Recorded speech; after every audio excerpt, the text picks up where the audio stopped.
Welcome to Meeple Mentor. I'm Jared and we're about to play Carnival of Monsters. Let's take a look. I'll show you how. As I go over everything, feel free to pause the video as needed to follow along with your copy of the game. Make sure to subscribe and hit the notification bell below the video so you don't miss any of my latest content.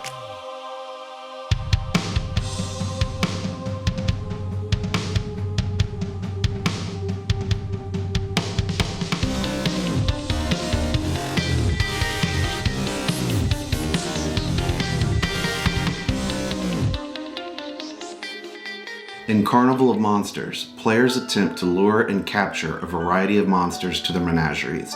You may hire staff experts, gather land types, take loans, and use hunters to capture the most impressive monsters to show off at the Royal Monstrological Society's annual banquet.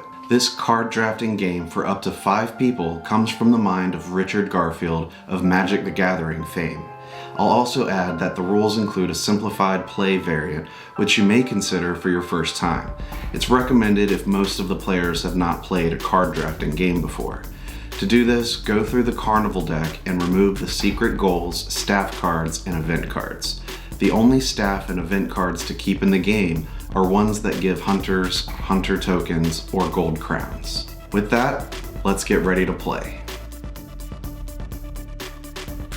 Fold out the main board and set it in the center of the table. Place all the money tokens in the center to form the bank. The dice and hunter tokens can also sit on the board near the center. Shuffle all the black-backed carnival cards and place the stack here on the main board. Shuffle the season cards and draw 4 at random face down. Place these here on the board and return the extra 3 back to the box unseen. Create a stack of loan cards on the main board here. Everyone takes a player board and 4 crowns from the bank. The crowns tokens are the game's currency. These gray-backed carnival cards are the starting land cards. Shuffle all 10 together and deal 2 to each player. Any extras can return to the box. The 2 lands will sit face up above your player board. That's all for the setup. Carnival of Monsters takes place over 4 seasons. Each season goes through 4 phases. First, reveal the next season card, then the drafting and playing of cards, a danger check, and finally a short season end upkeep. Victory points are earned through the monsters you've captured, secret goals achieved, money and season cards earned, plus hunter tokens that you have left over. Taking loans will decrease your score 5 points for each loan. The first thing each season is to reveal the top season card from the season stack. This card shows a monster type that the public is interested in. During this season, if you capture a monster matching the type asked for, you gain a bonus of 2 gold crowns from the bank. This bonus only applies to your first monster that matches the type. It's earned once per season, but each player may earn this bonus. At the end of the season, the player who displays the most impressive monsters matching the type shown on the card will collect the card as a trophy. This season card is added to their menagerie and gives more points at the end of the game. The second phase is played simultaneously among all players. At the start, deal 8 carnival cards to each player. Cards will be drafted one at a time, which the game refers to as capturing them. Capturing a card has 3 steps to it. First, capture 1 card from your hand. Choose 1 to capture and place it face down on the center journal space of your player board. Secondly, pass the remaining cards to the next player. They'll be passed either left or right depending on the season. Pass to the left on the first and third seasons, and pass to the right on the second and fourth. When receiving cards, keep them face down on your player board without looking at them. The 2 areas to the side of the journal are places to set down the received cards. Lastly, decide to play or keep the card you just captured. When playing the captured card, you'll play them differently depending on the type of card it is. I'll go over that in a bit. If you either can't play the card you captured or choose not to, you must keep it. Pay 1 gold crown to keep the card.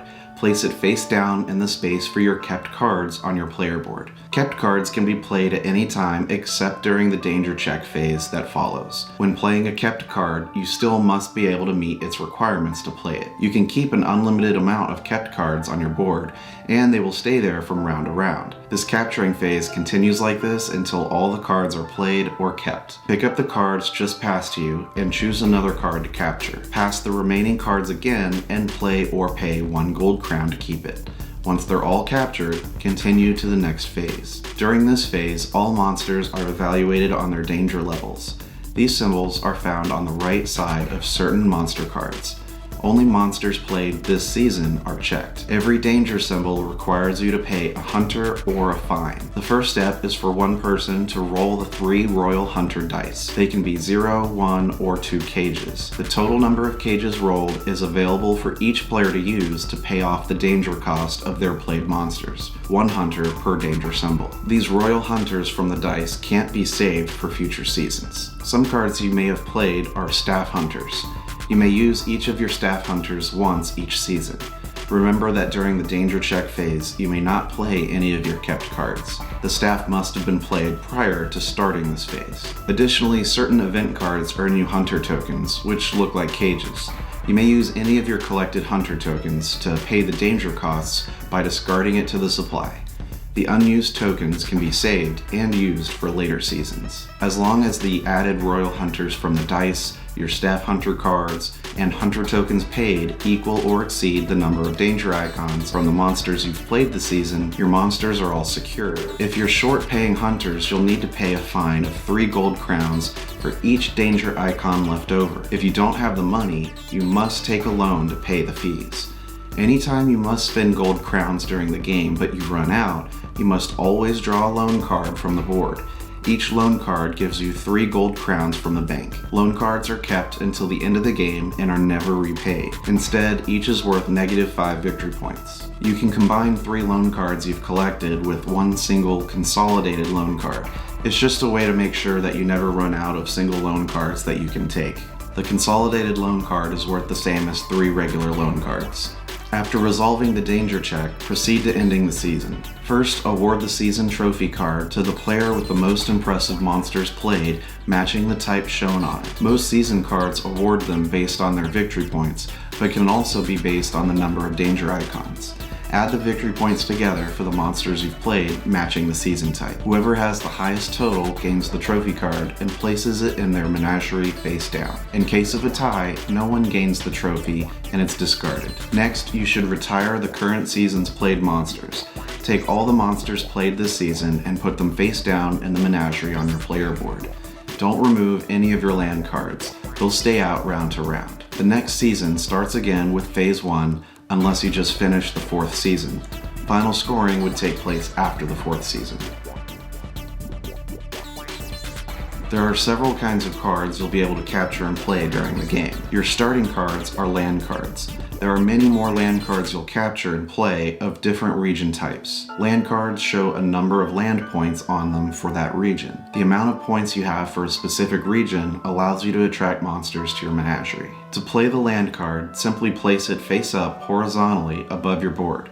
Group the types of land together to get a quick look at the total region points that you've collected. Some land cards are special in that they're considered distant lands. If the land shows this symbol, then it is considered distant. For each symbol shown, you must already have one of that land type already in play. So if 2 are shown, you'll need 2 land cards to play it. This is counting cards themselves, not the points they give. Monster cards are of course the best way to score points in the game. Monsters come from one of 6 different regions. To play a monster, you must spend land points matching the region the monster belongs to. Check the symbol and number shown in the top right of the monster card. You'll need to spend or allocate your land points equal to the number shown. If you do, place the monster face up in front of you. When allocating land points, they may only be used for 1 monster per season, but you can spend part of a land card's points to pay for a monster and use the other points left over to pay for a different monster later. It's recommended to place the played monster card on the lands being used to pay for it. That way you can get a quick look at what points are left to spend this season from that region type. Monsters may be dangerous, which is shown by how many danger icons are shown on their card. These are evaluated during the danger check, as I went over already. Some monsters have lore available on them. The symbol with a black card and downward arrow is the monstrous lore icon.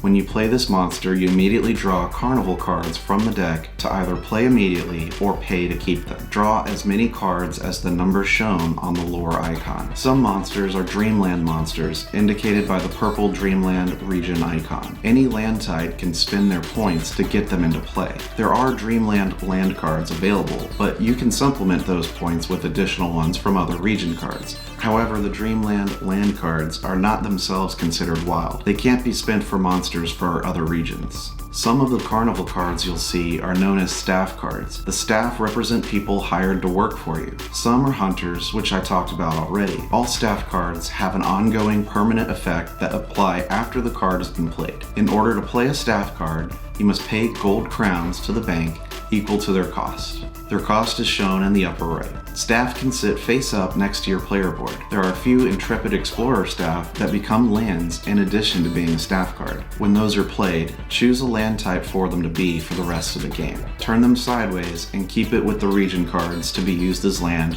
for the rest of the game. Event cards are special one-time use carnival cards. They do a variety of things and trigger when played.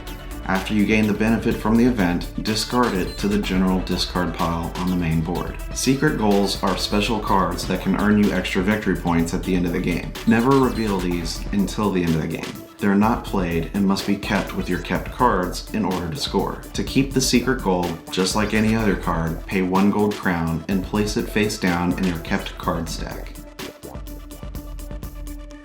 Final scoring happens after Phase 4 of the 4th season. Grab the included score pad and a pen. Track everyone's victory points for each category on the score pad next to their name. First, add up the victory points for all the monsters captured in your menagerie. Don't count the monsters in the kept cards. They aren't worth anything. Now all players will show their collected secret goal cards that they kept during the game. Players that fulfilled the requirements shown on their secret goals will earn the victory point shown on them. Each gold crown in your possession is worth 1 victory point each. All unused hunter tokens are also worth 1 point each. Any season trophy card collected awards you 3 points. There's a space on the score pad to subtotal your points. Next, you'll need to subtract 5 points for each loan you've collected. The final totals are the final scores. Whoever has the most points wins and is awarded membership to the Monstrological Society. Tied players share the win. There are some differences to setup and gameplay if you're playing the game 2-player. For example, at the beginning of each season, after dealing both players 8 cards, deal each player a second stack of 7 cards face down. Don't look at the second stack. While drafting cards after you've chosen what card to capture, draw one from the face down stack to add to the hand. Then choose one more card from the hand to discard from the game before passing it to the other player.